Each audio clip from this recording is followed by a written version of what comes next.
Okay, hello, shalom, everybody. Um, we have an amazing thing here that we've been having a dialogue with, biologists. You know, myself personally, I've been trying to have a conversation with the teachers of biology, the teachers of evolution, and it's really hard to get anyone to have a dialogue with regarding the belief, the faith in evolution. So what we have here now, we've gotten to the point where we have documented via John Maddox, aka LPP, logical, probable, plausible, and probable. We have documented the confession of faith of Dr. Dan Stern Cardinale. So I wanted to go ahead and go through that. And it's an amazing thing. It's an amazing thing that a professor of biology has such a confession of faith in the natural world to produce what is required for a living organism to exist. So without further ado, let's go ahead and go to the, you might say, the videotape. So here we go. Let me see what we got here.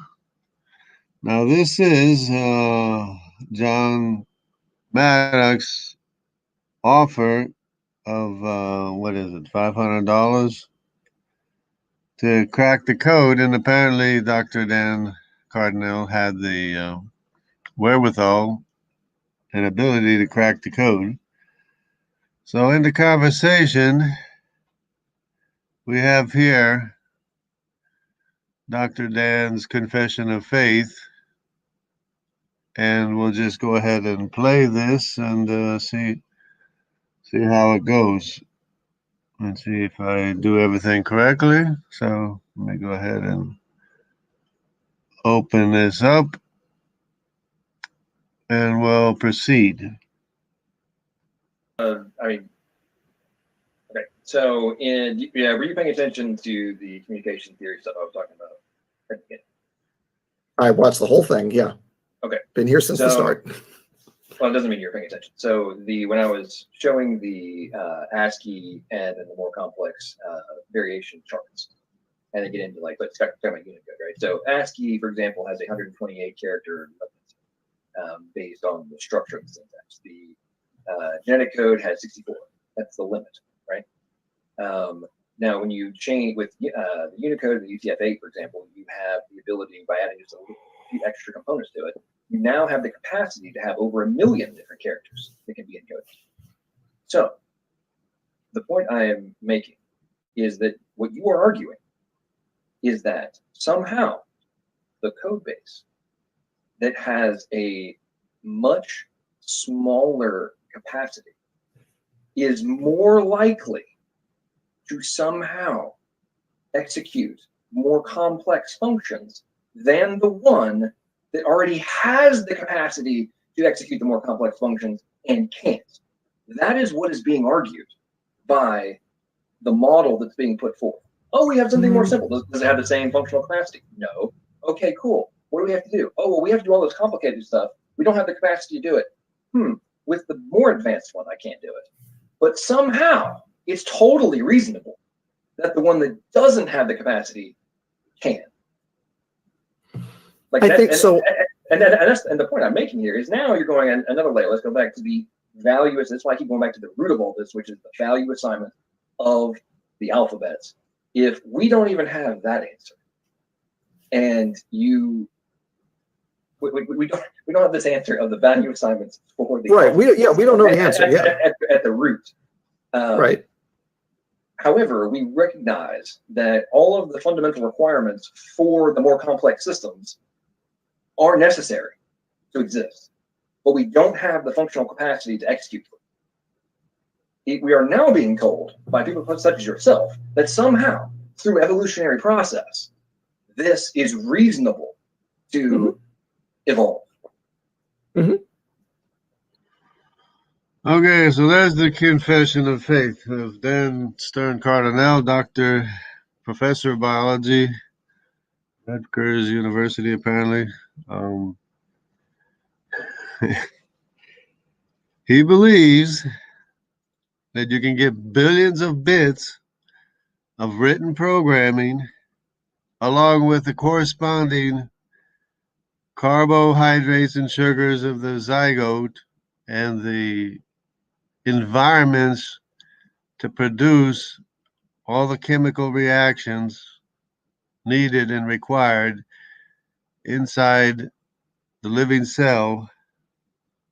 That happened within the time of this universe, and that is just total nonsense. It is total rubbish for a professor of biology to have a faith like that you can get by making mistakes up to a level of the human being, living organism, by making mistakes. First, you have to have the impossibility of getting a life form, which is called a biogenesis, which has never even been close to being replicated, and he believes in it. Then you have to have all the mutations, all the intermediary life forms in between a simple life form and a simple bacteria or amoeba or something, which in itself is a total absurdity and total impossibility. Then you have to have, pardon me here, I'm just not aware of what I'm doing here. Here we go.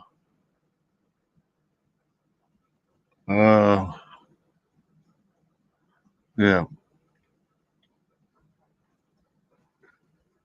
So, yeah, let me just take the camera up because, So we have this,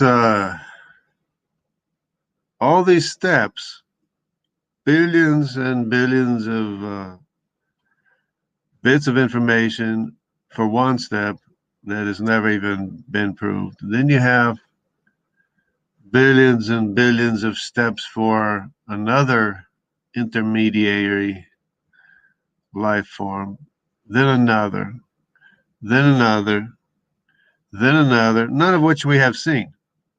We have never seen any evolution of any kind.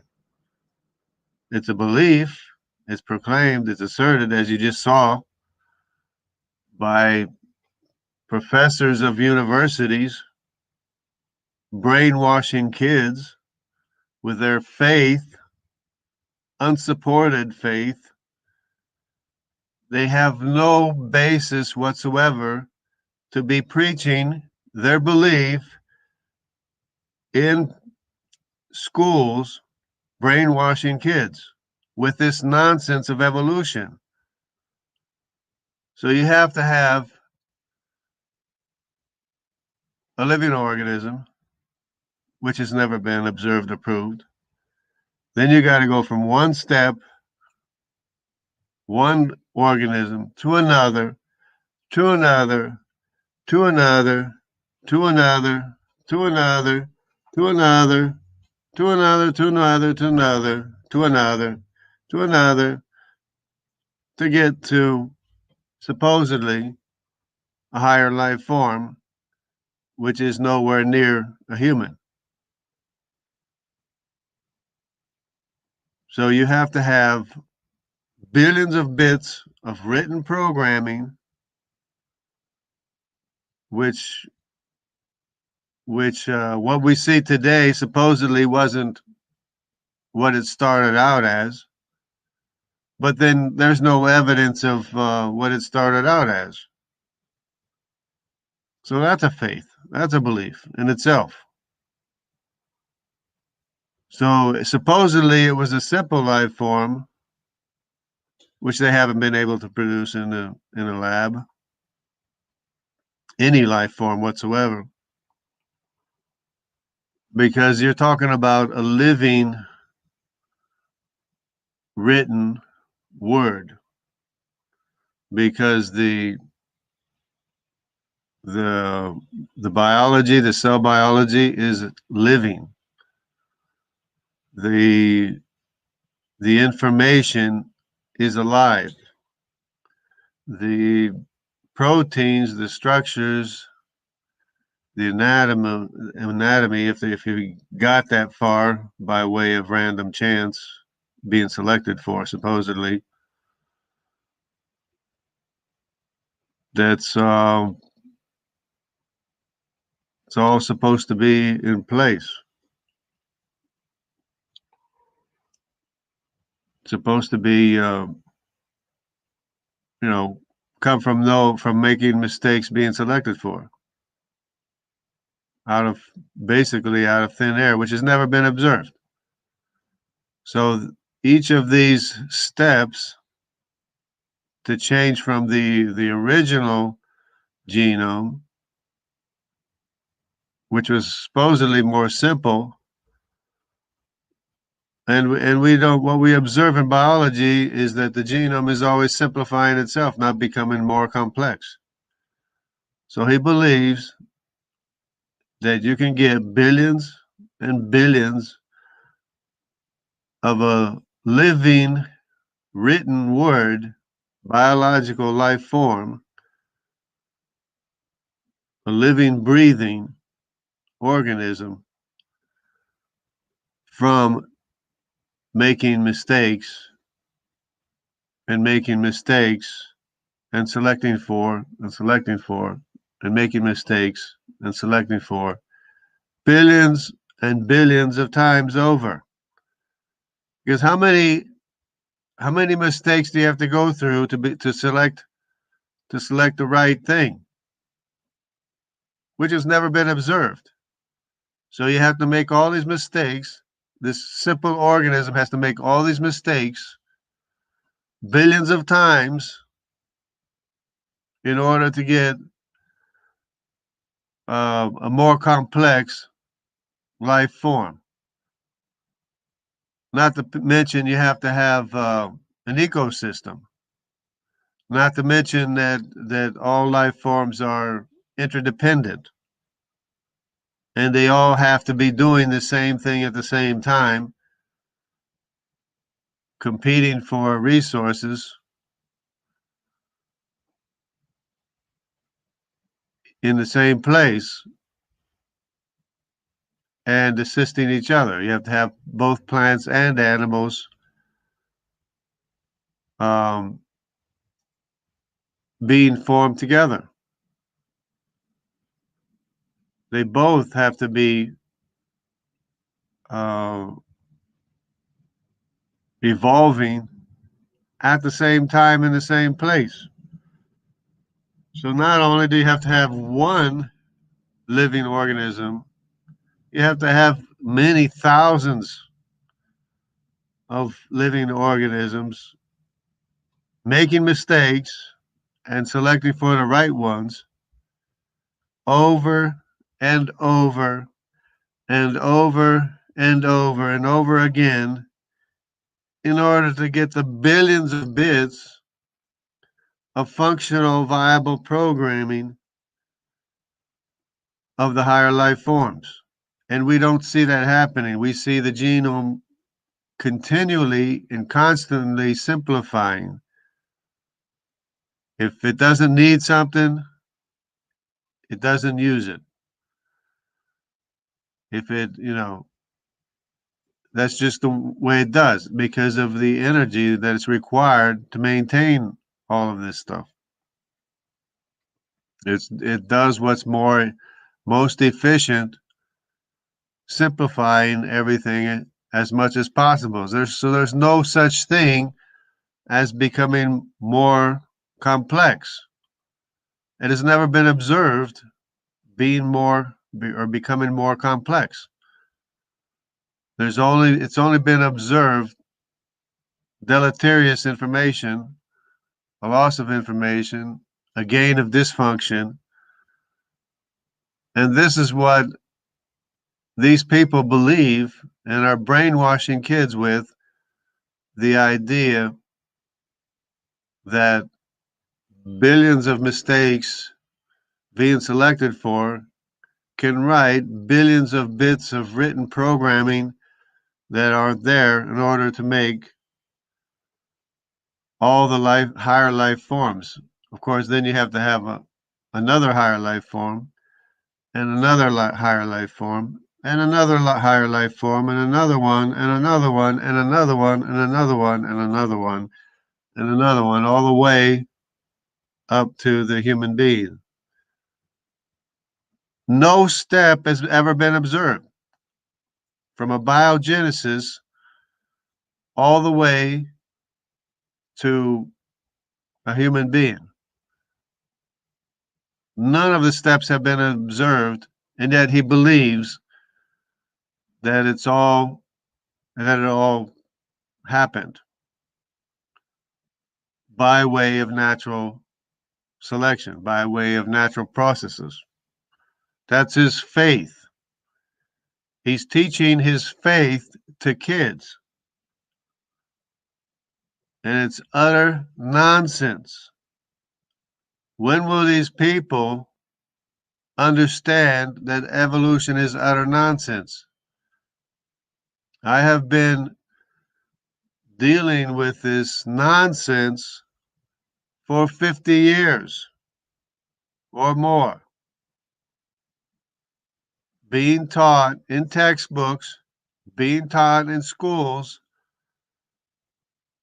brainwashing and lying to people in order to pacify whatever it is they want to believe, in order to pacify their imagination, in order to give scientific supposed legitimacy to a fantasy. That's what evolution is an attempt to give legitimacy to a fantasy, because it's a fantasy that natural causes, natural processes will result in a living written word. Now, people, they don't understand this. They don't understand how ludicrous this is. Because you have to, every step of the way, you have to have mistakes being selected for in order to write instruction that's not there.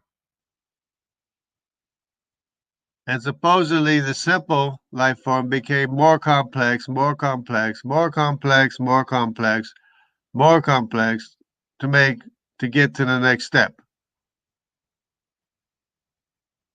Supposedly, which has never been observed.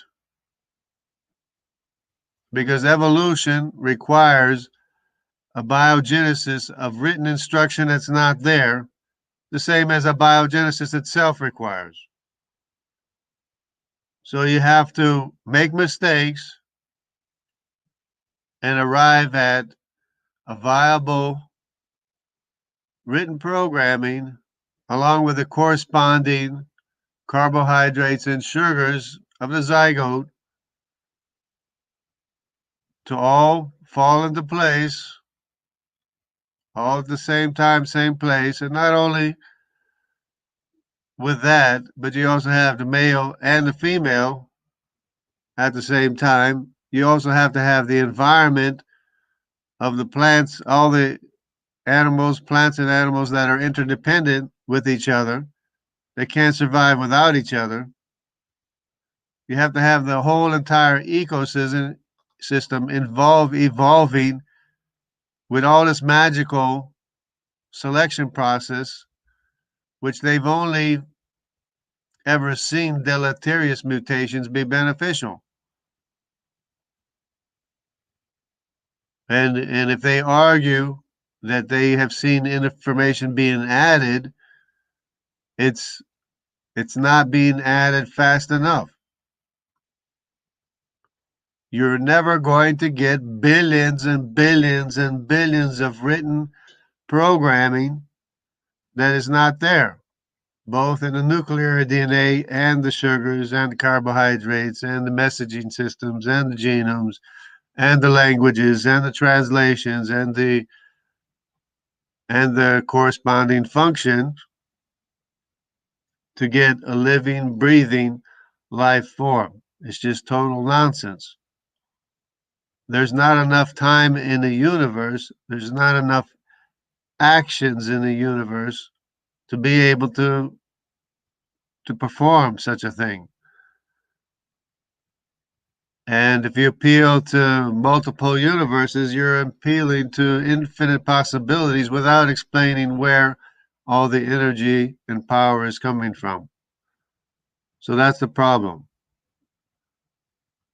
You believe that physical properties can do impossible things. That's a faith. And it's an unsubstantiated faith that's never been observed. No part of it has ever been observed.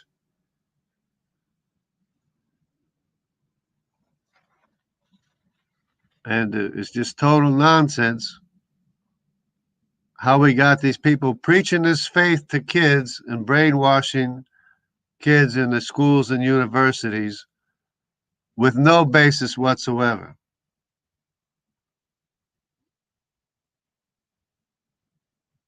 And we do we do see evidence of a creation. It's much more possible to understand that even the elements themselves were created as essential working parts inside of you. 20 or more of the common elements are absolutely essential for your existence. The creation of those elements, the most common elements, 20 of them, each and every one of them, without which you wouldn't exist. Then there's the beneficial elements as well, which is an additional 20 elements. So basically, all the most common elements in the universe are absolutely essential for your existence. And it wasn't just that we happened upon a universe that was able to produce that, because now you're appealing to infinite possibilities and infinite universes until you arrive at the right one where all this magic supposedly happens that we've never seen. But if you understand that everything is supernatural, has a supernatural cause, you can understand how living organisms have a supernatural cause. So it's more logical to believe that in the supernatural than it is the natural, because the natural can't explain the natural. The natural can't account for itself. The natural can't produce itself. And because that's against science as well. So not only do you have to use or believe that the natural does impossible things, the existence of the natural itself can't even produce itself. So you have to believe in the supernatural, because the universe is made up of matter that requires energy that is ordered in an ordered state going to disordered state. And that can't produce itself. So it has to be supernatural. So it's more logical, plausible, and probable that we have a supernatural origin than a natural origin that can't explain anything. But for you to believe in magic every step of the way,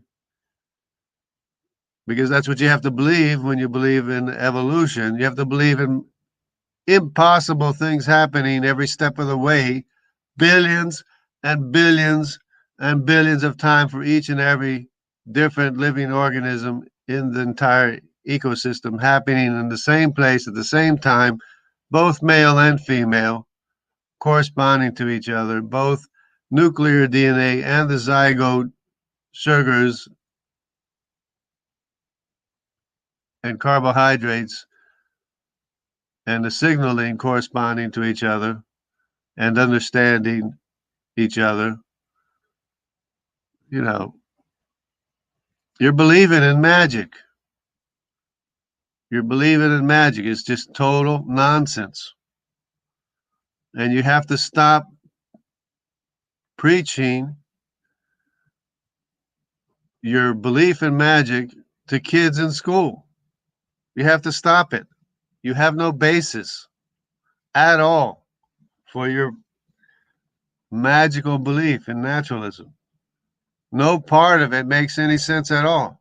No part of it is logical or sensible, or reasonable, or rational. You just want to appease people that want to believe that there is no creator. You want to appease their conscience. And if you don't want to do that, then you're just following the people that do. Because that's obviously the goal, is to appease people's conscience, because everybody knows there's a creator, or they should know it. If not, they're just living in denial, and science is on the side of disproving evolution. It's not on the side of supporting evolution. Because according to the science, it's not happening. And it's got to be stopped. You got to stop teaching this nonsense of evolution in the schools to kids. You got to stop brainwashing kids in the school with your faith, with your belief in magical, physical things, physical objects doing magical things. Because that's what your belief is, because it's never been observed. Not one step of it has ever been observed. Ever.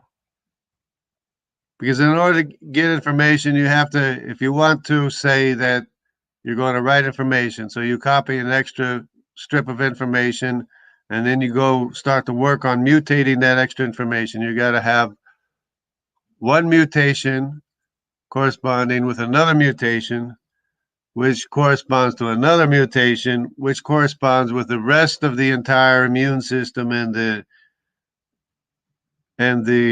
other information, even though it doesn't really have a complete use yet or function yet, because each function takes it takes information to make a function, to make a feather.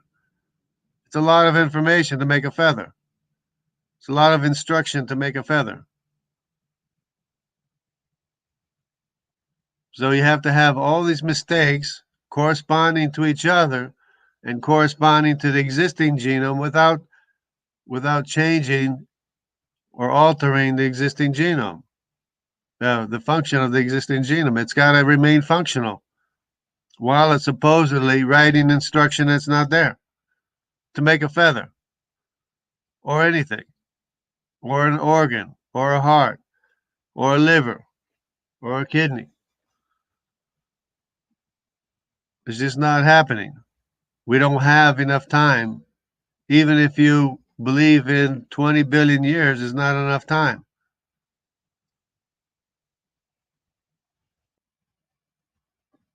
Not to mention the fact that everything is degrading anyway.